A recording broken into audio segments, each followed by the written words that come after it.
Good morning. We continue today as Bunyan's Pilgrim, Christian, has gone through the battle with Apollyon and the valley of the shadow of death. And so now he continues on his journey. Now was Christian much affected with his deliverance from all the dangers of his solitary way, which dangers, though he feared them more before, yet he saw them more clearly now, because the light of day made them conspicuous to him. And at about this time the sun was rising, and this was another mercy to Christian, for you must note that though the first part of the valley of the shadow of death was dangerous, yet this second part which he has yet to go was, if possible, far more dangerous. For from the place he now stood, even to the end of the valley, the way was all along set so full of snares, traps, gins, and nets here, and so full of pits, pitfalls, deep holes, and shelvings down there, that it had now been dark, as it was, had it now been dark as it was when he came the first part of the way, had he had 1,000 souls, they had in reason been cast away. But as I said, just now the sun was rising. Then said he, His candle shineth on my head, and by his light I go through darkness.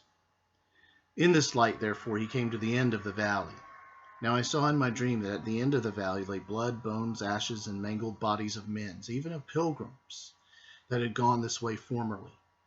And while I was musing what should be the reason, I espied before me a little cave where two giants, Pope and Pagan, dwelt in old time, by whose power and tyranny the men whose bones, blood, ashes, etc. lay there were cruelly put to death.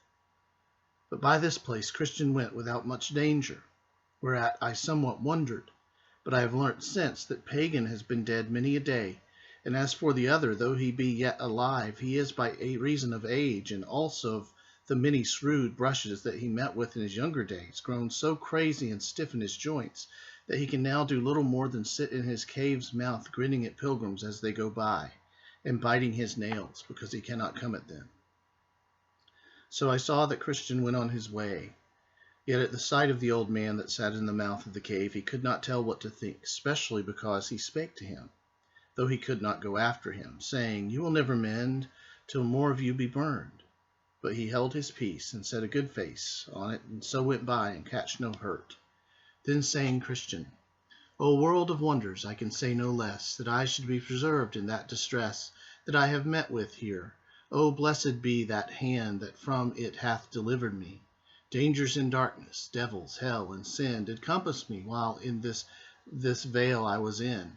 Yea, snares and pits and traps and nets did lie my path about, that worthless silly I might have been catched, entangled, and cast down. But since I live, let Jesus wear the crown.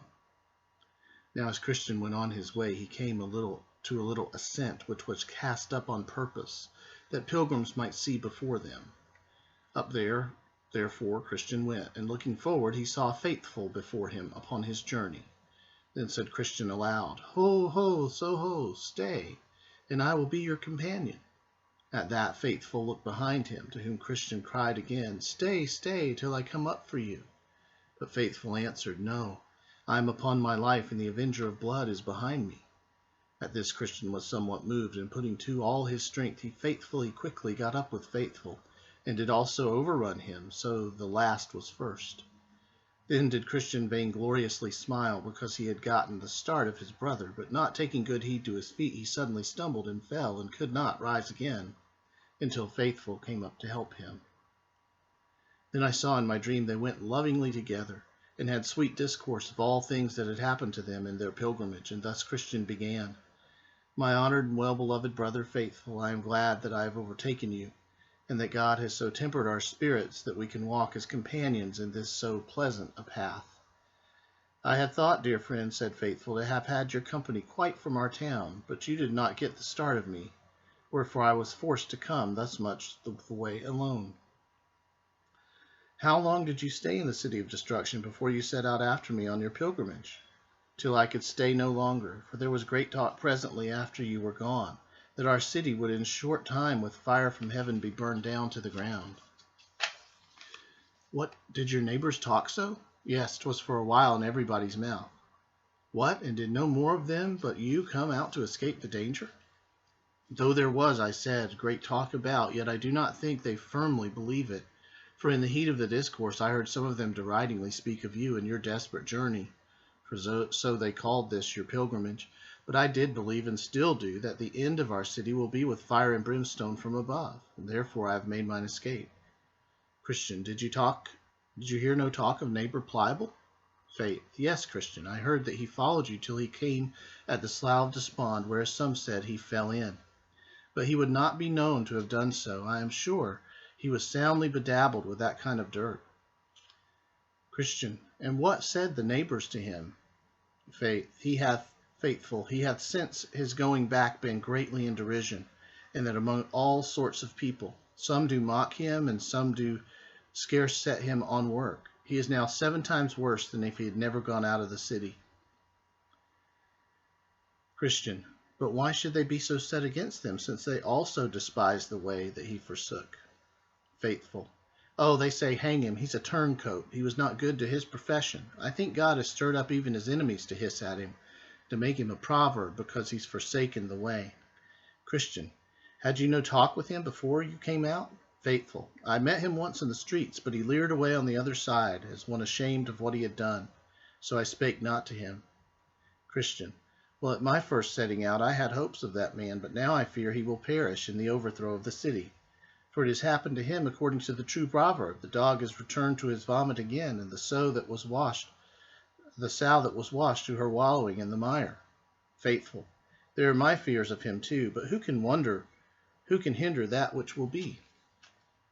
Christian, well, neighbor Faithful, said Christian, let us leave him, and talk of things that more immediately concern ourselves. Tell me now, what have you met with in the way as you came? For I know you have met with some things, or else it may be writ for a wonder. Faithful, I escaped the slough that I perceive you fell into, and I got up to the gate without that danger. Only I met with one whose name was Wanton, that had like to have done me a mischief. Christian, 'twas well you escaped her net. Joseph was hard put to it by her, and he escaped her as you did. But it had to like have cost him his life. But what did she do to you? Faithful, you cannot think but that you know something, what a flattering tongue she had. She lay at me hard to turn aside with her, promising all manner of content. Christian, nay, she did not promise you the content of a good conscience. Faithful, you know what I mean, all carnal and fleshly content. Christian, thank God you have escaped her. The abhorred of the Lord shall fall into her ditch. Faithful, nay, I know not whether I did wholly escape her or no. Christian, why? I trow you did not consent to her desires. Faithful, no, not to defile myself, for I remembered an old writing that I had seen which said her steps take hold of hell. So I shut my eyes, because I would not be bewitched with her looks. Then she railed on me, and I went my way. Did you meet with no other assault as you came? Faithful, when I came to the foot of the hill called Difficulty, I met a very aged man who asked me what I was and whither bound, and I told him I was a pilgrim going to the celestial city. Said the old man, thou lookst like an honest fellow. Will thou be content to dwell with me for the wages I shall give thee? And I asked him his name and where he dwelt, and he said his name was Adam the First, and he dwelt in the town of Deceit. And I asked him then what was his work, and what were the wages he would give. He told me that his work was many delights, and his wages that I should be his heir at last. So I further asked him what house he kept, and what other servants he had. And he told me that this house was maintained with all the dainties in the world, and the servants were those of his own begetting. And I asked how many children he had, and he said he had but 3 daughters, the lust of the flesh, the lust of the eyes, and the pride of life, and I should marry them all if I would. Then I asked how long time he would have me live with him, and he told me as long as he himself lived. Christian, well, and what conclusion came the old man and you at last? Faithful, why, at first I found myself somewhat inclinable to go with the man, for though I thought he spake very fair, but looking on his forehead as I talked to him, I saw there written, put off the old man with his deeds. And how then? Christian said. Faithful, then it came burning hot into my mind, whatever he said and however he flattered, when he got me home to his house, he would sell me for a slave. So I bid him forbear to talk, for I would not come near the door of his house. Then he reviled me and told me that he would send such a one after me that should make my way bitter to my soul. So I turned to go away from him, but just as I turned to go myself thence, I felt him take hold of my flesh and give me such a deadly twitch back that I thought he pulled a part of me after himself. This made me cry, "Oh, wretched man!" and so I went up the hill. Now when I had gotten about halfway up, I looked behind me and saw one coming after me swift as the wind. and he overtook me just about the place where the settle stands. Christian said, "Just there did I sit down to rest me, but being overcome with sleep, I lost this roll out of my bosom." Faithful. But, good brother, hear me out. So soon as the man overtook me, he was but a word and a blow, for down he knocked me and laid me for dead. But while I was a little come to myself again, I asked him wherefore he served me so. He said, because of my secret inclining to Adam the first, and with that he struck me another dead blow on the breast and beat me down backward, so I lay at his foot as dead before. So when I came to myself again, I cried him mercy. But he said, I know not how to show mercy, and with that he knocked me down again. He had doubtless made a hand of me, but that one came by and bid him forbear. Who was that bid him forbear? I did not know him at first, but as he went by I perceived the holes in his hands and in his side, and I concluded that he was our Lord. So I went up the hill. Christian. That man that overtook you was Moses. He spareth none, neither knoweth he how to show mercy to those that transgress the law. Faithful. I know it very well. It's not the first time he has met me. 'Twas he that came to me when I dwelt securely at home, and told me he would burn my house over my head if I stayed there. Christian.